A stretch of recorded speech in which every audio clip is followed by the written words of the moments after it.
তো আমাদের কাছে অনেকেই প্রশ্ন করে থাকেন, বিশেষত মেয়েরা, যে বিবাহ হওয়ার পরে স্বামীকে কোন কোন কারণে স্ত্রী তালাক দিতে পারবে। এই বিষয়ে অনেক প্রশ্ন আসে আমাদের কাছে। তো আমি আজকে এই বিষয়ে একটু আলোচনা করব। আমাদের 1939 সালের মুসলিম বিবাহ বিচ্ছেদ আইন রয়েছে।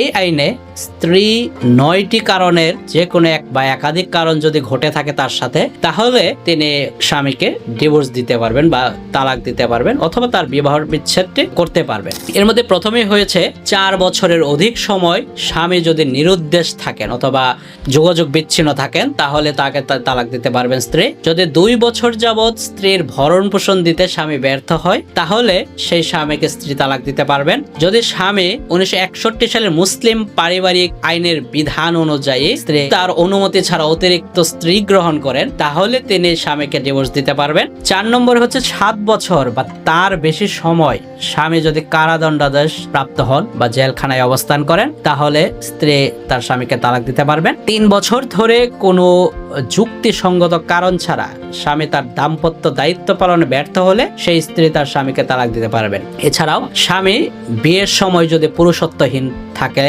অথবা তা মামলা দায়ের করার সময় পর্যন্ত বা বিবাহ বিচ্ছেদ চাওয়ার সময় পর্যন্ত যদি বহাল থাকে, তাহলে তিনি তার স্বামীকে তালাক দিতে পারবেন। এর বাইরেও 2 বছর ধরে স্বামী যদি পাগল বা মানসিক রোগে আক্রান্ত থাকেন এবং স্বাভাবিক কার্যক্রম ব্যাহত হয়, মারাত্মক যৌন ব্যাধিতে আক্রান্ত থাকলে তিনি তার স্বামীকে তালাক দিতে পারবেন।